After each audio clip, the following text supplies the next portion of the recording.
Emily sat frozen in her chair as the entire class turned to look at her, the weight of Mr. Williams' words hanging in the air like a storm cloud. "Some of you should prepare for failure," he sneered, locking eyes with her. But little did he know, the girl he dismissed as a failure would one day own the very school he taught in and fire him. Before we get started, don't forget to like, subscribe, and let us know where you're watching from. Let's dive in. The weight of the classroom fell heavily on Emily as she sat in the far corner, her hands clutching the edges of her notebook. The hum of the overhead fluorescent lights buzzed in her ears, adding to the tension in her chest.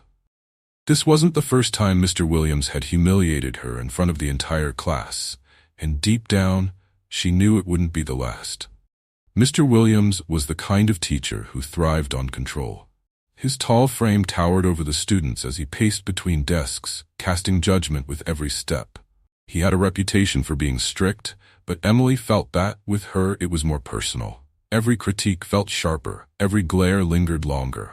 She was the quiet type, the girl who kept her head down, drawing in the margins of her notebooks instead of answering questions. To Mr. Williams, this equated to failure. On this particular day, Mr. Williams was discussing the upcoming final exam. His voice boomed through the room as he listed all the concepts that would be covered: geometry, calculus, trigonometry.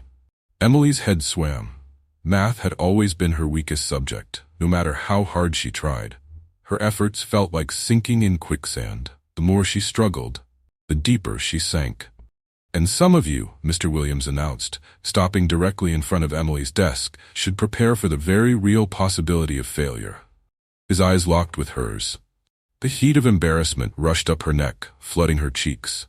She knew this moment had been building for weeks, maybe months. He didn't need to say her name. Everyone in the room knew exactly who he was talking about. A couple of students exchanged awkward glances. Others tried to hide their smirks. Emily swallowed hard, her throat dry. She wanted to disappear, to melt into her chair and become invisible. But the silence in the room begged for a response, and Mr. Williams seemed to feed off it. "Do you even know how to solve the simplest equation, Emily?" he sneered, his voice dripping with condescension. He tapped the chalkboard where an equation was written in large, menacing numbers. Her mind blanked. Panic overtook her thoughts, and the numbers on the board blurred together. She could feel everyone's eyes on her, waiting for her to confirm what they already suspected, that she was, indeed, a failure. When the bell finally rang, releasing her from the prison of that moment, Emily bolted out of the room, tears stinging her eyes. She ran down the hall, the sound of her footsteps echoing behind her, as if she could outrun the words that clung to her like a second skin. She didn't stop until she reached the small, hidden spot behind the school, a place where she often retreated when the weight of everything became too much. There, she let the tears fall freely, her sobs muffled by the trees that surrounded her. The quiet here was a stark contrast to the chaos inside her.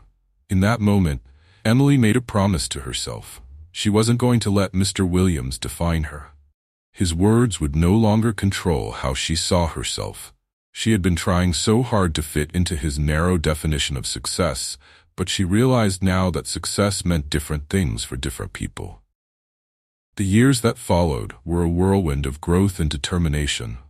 After high school, Emily didn't follow the traditional path of college and university that many of her peers did. Instead, she took a different route, one fueled by her passion for design and technology.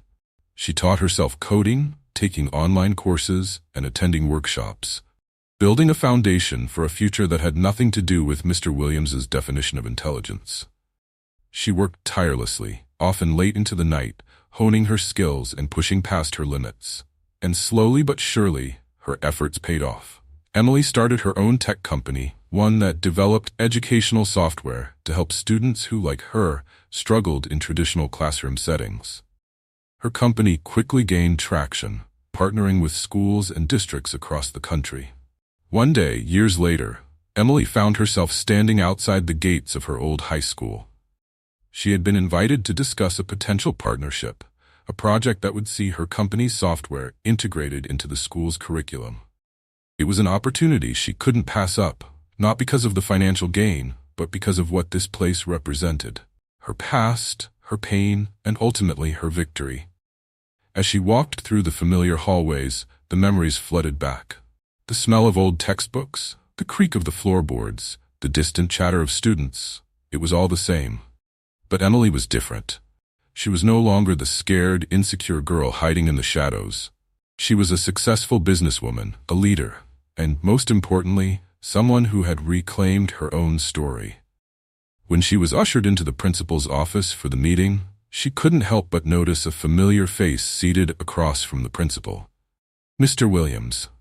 His hair was grayer, and there were more lines on his face, but that same sense of superiority lingered in his posture.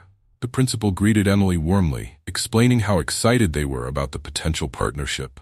They needed innovative solutions to help students, especially those who struggled with traditional teaching methods. As the meeting progressed, it became clear that Mr. Williams was not on board with the new direction. He argued that old-school methods were the best way to educate students, dismissing the need for technological interventions. His disdain for change was palpable. Emily stayed quiet for most of the meeting, watching as Mr. Williams clung to his outdated views. When it was finally her turn to speak, she met his gaze, her voice calm and measured. "I understand that change can be difficult," she began, "but we're not just talking about technology here. We're talking about giving students a chance to succeed in ways that work for them. Not everyone learns the same way." Mr. Williams shifted uncomfortably in his seat, his jaw tightening. He didn't seem to recognize her, at least, not yet. The meeting wrapped up with the principal thanking Emily for her time and expressing his eagerness to move forward with the partnership. As Emily gathered her things to leave, Mr. Williams approached her, his expression unreadable. "I couldn't help but notice your confidence in there," he said, his tone lacking the warmth of a compliment. Emily smiled, her eyes locking with his. "Funny how things change," she replied. "I used to be one of your students." His brows furrowed in confusion, and for a moment she thought he might not remember her at all. But then, recognition dawned on his face. His mouth opened slightly, as if to say something, but no words came out. Emily didn't wait for him to find his voice. "You once told me I was a failure," she said, her voice steady. "But I'm here to show you that success isn't defined by your narrow view. I may not have been great at math, but I figured out what I'm good at. And I've built a company that helps students who were like me, students you wrote off." There was a long pause. Mr. Williams looked away, unable to meet her gaze. For the first time, Emily saw a crack in his armor, a flicker of doubt in his eyes. Without another word, Emily turned and walked out of the office, her heels clicking confidently against the floor. She didn't need his validation anymore. Weeks later, Emily received a call from the principal. The school had decided to move forward with her company's software, and in doing so, they had also made some personnel changes. Mr. Williams had been let go. His resistance to innovation, combined with complaints from students and parents, had finally caught up with him. As Emily hung up the phone, a sense of closure washed over her. She hadn't set out to get revenge on Mr. Williams. She had simply wanted to build something meaningful, something that would help others. But the irony of the situation wasn't lost on her. The girl who had once been labeled a failure was now the owner of a company that had reshaped the very school where she had been dismissed.